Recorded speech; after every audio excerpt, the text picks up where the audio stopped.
Добро вечер. Предполагам дека секој од нас го знае официјалниот јазик или многумина од најмногобројното население во Република Македонија го знаат и говорат македонскиот јазик. Денови околу него се кршат копија и не само денови, веројатно со децении па и со векови наназад се прекршуваат разни судбини. Дали ќе преживее овој жив јазик на комуникација со своји современи и јасни, прецизни знаци и говор. Неделава веројатно е шумолечка околу дилемата дали Нимиц и грците би можеле да ни го променат идентитетот и јазикот, барем по она етимолошка или типолошко значење, како да го нарекуваме македонскиот јазик. Мои вечерашни гости се двајца експерти кои со оваа проблематика се занимаваат речиси со децении, со еднаков ентузијазам како што и започнале. Снежана Велковска, раководител во Институтот за литература и македонски јазик, толковник, раководител на одделот за толковник на македонскиот јазик. Денове е излезена четвртата книга или четвртото продолжение на овој обемен лексикографски зафат. И мој вечерашен гостин е професорот, универзитетскиот професор Димитар Пандев, лингвист, а тој вели дека е македонист. И по логиката на работите, оно што беше моја прва реакција во работната просторија на Студио 2 беше дека дали тоа професорот Пандев се декларира врз основа на поимовното значење или на некакви патриотски сознанија. Пандев, повелете. Што значи македонист?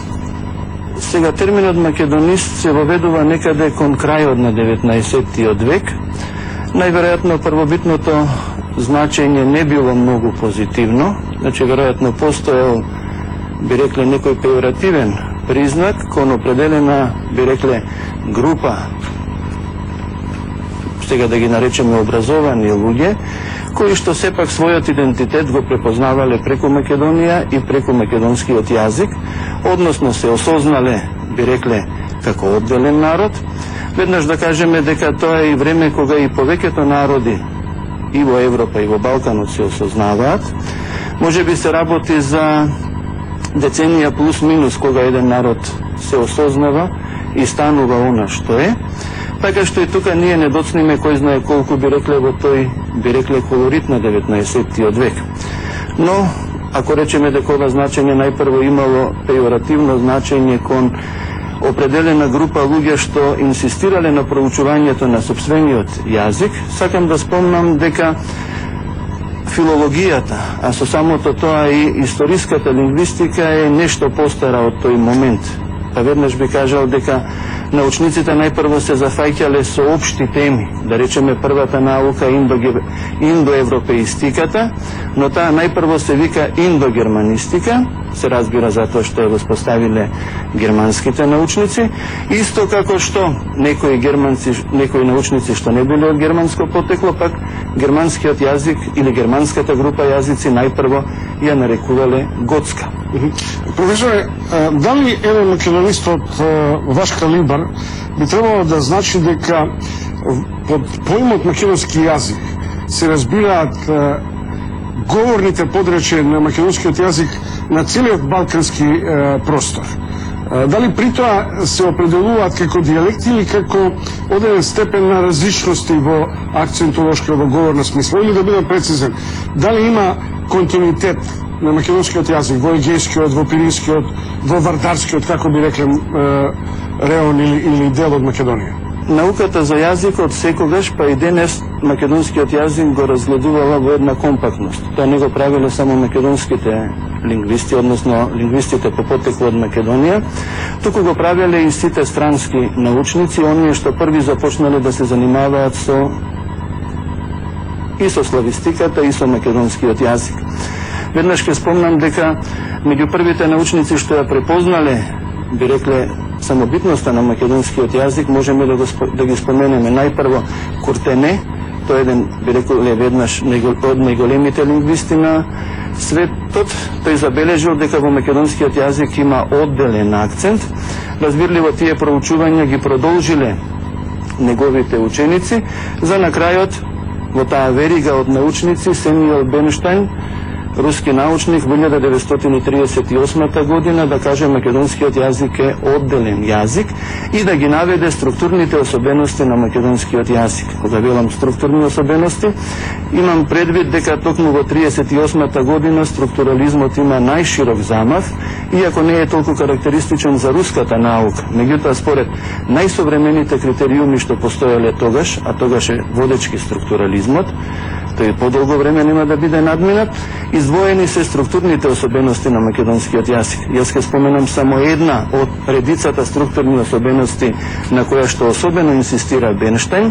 Имено тој кажува дека во македонскиот јазик во прво лице еднина, сегашно време, се наложува завршокот, значи не наставката, завршокот ам, односно сите глаголи завршуваат на ам.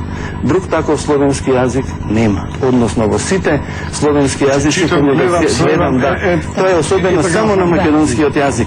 Да не кажеме дека Бенштајн исто врз основа на проучувањата на неговите ученици заклучил дека 5 акцентски типови во македонскиот јазик се оригинални, а како најоригинален секако можеме да го наведеме и третосложниот акцент. Значи, за македонски јазик се говори од аспект на еднаквоста на развојот на македонската нација и народ, дали се тие испреплетени, колку се тие взаемно проткаени? Видете, најпрво, јас ќе тргнам од она што го тврди лингвистиката и особено историската лингвистика најпрво во времето кога се определувале јазиците. Значи, постои период кога една од клучните теми е јазичната разновидност и се издвојуваат јазиците во светот. Токму тогаш, да речеме, се издвојуваат и основните особености на македонскиот јазик и се препознаваат. Да речеме, јас овдека не случајно го спомнав Куртене, бидејќи тој прв почнал да ги гледа јазиците од современ аспект. До тогаш сите научници, значи пред Куртене, ги гледале јазиците во минатото. Куртене воспоставил нови принципи во лингвистиката со кои што го насочил вниманието кон зборот и кон современиот развој на зборот. Според него, би рекле, зборот почнува да се губи од крајот на зборот, значи се намалува флексијата, оние особености што се јавуваат на крајот на зборот, а зборот добива, би рекле, некои особености напред. Ако кажеме во групата на индоевропски јазици, кој јазик најмногу ја развил префиксацијата на глаголите, веднаш ќе кажеме дека тој е македонскиот, бидејќи ние имаме глаголи со повеќе префикси, што е особеност на развојот на јазиците. Значи, овој јазик си се раздивал во согласно со развојот на индоевропските јазици, а кај ни било да се губи крајот на зборот, да се зголемува почетокот на зборот. Најдалеку отишол македонскиот јазик. Деновиве излезе ново издание на томковникот на македонскиот речник. До кај стигнавте во ова лексикографско издание, би рекол? Значи, веднаш по излегувањето на тритомниот речник, во 60-тите години, се започнува со работата на толковниот речник, меѓутоа до 2000-та година само се собира материјал. Во 2000-та година ние започнавме со обработка на тој материјал и за 8 години објавивме 4 тома или околу 200 авторски табаци и последното издание, четвртиот том, ја содржи буквата П, за која што зборуваше и професорот Пандев, која содржи најголем број префикси. Ни остануваат уште 2 тома, значи помалку од половината работа, повеќе од половината работа е завршена, уште за следниве неколку години ќе ја завршиме целосно. Меѓутоа, карактеристиката на ваквиот тип проекти е тоа што тие никогаш не завршуваат. Тие секогаш одат во континуитет. Кога ќе дојдеме до последната буква и до последниот збор, ние ќе започнеме повторно од буквата А, затоа што лексиката како отворен систем е најподложна на промени и со самото излегување речникот, да речем, е веќе застарен. Што значи речникот, толковникот, дали е тоа некаква историска верификација на македонскиот јазик на живиот и говорен и пишаниот збор? Значи, толковен речник значи речник на самиот јазик на кој што се заглавните единици. Значи, македонски речник.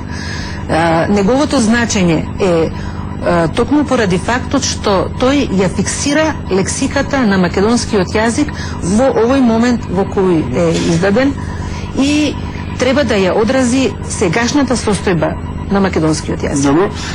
Ако е тоа епохално или да речем капитално дело во лингвистиката, добивате ли пари од владата за тоа? Па многу малку.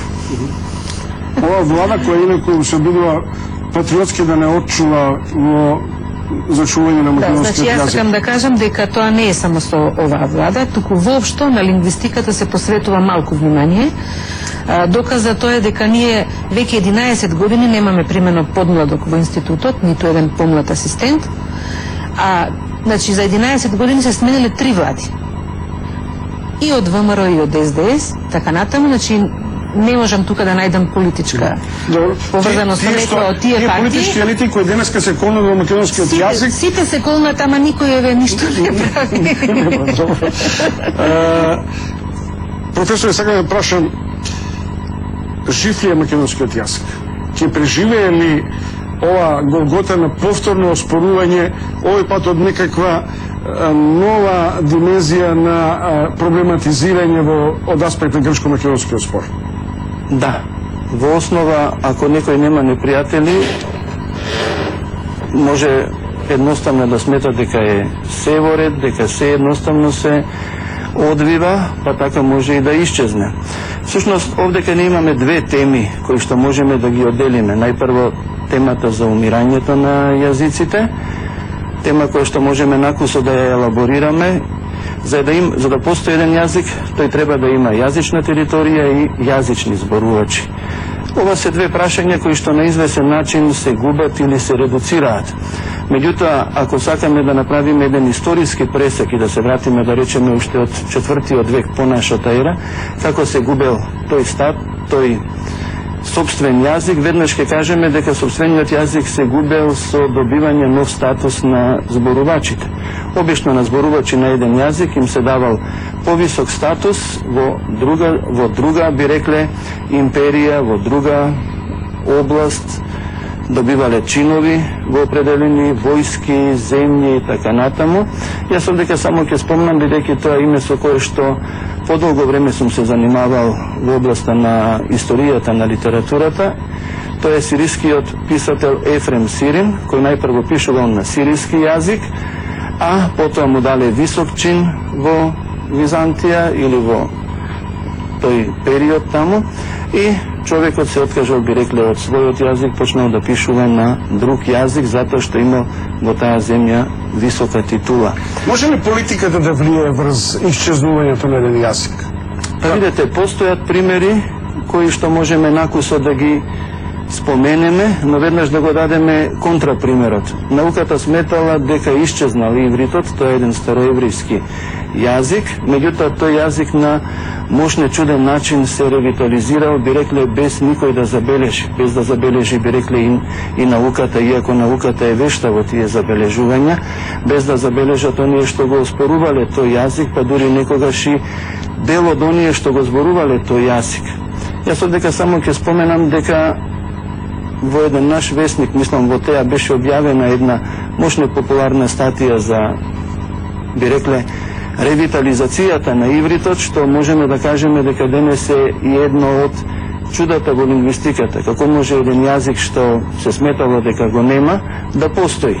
Сега, ако направиме споредба со други јазици, можеме да видиме дека и други јазици биле оспорувани, значи тоа не е привилегија само на македонскиот јазик. Велшкиот јазик бил оспоруван и како што пишува во литературата за велшкиот јазик, на тој начин што на велшаните им се давал статус, односно тие добивале статус со тоа што ќе преминат на друг јазик. Такви ситуации можеме да најдеме и во други земји, но јас би се навратил сега и на македонската ситуација. Ако го земеме периодот по Илинденското востание, ќе видиме дека токму по тоа востание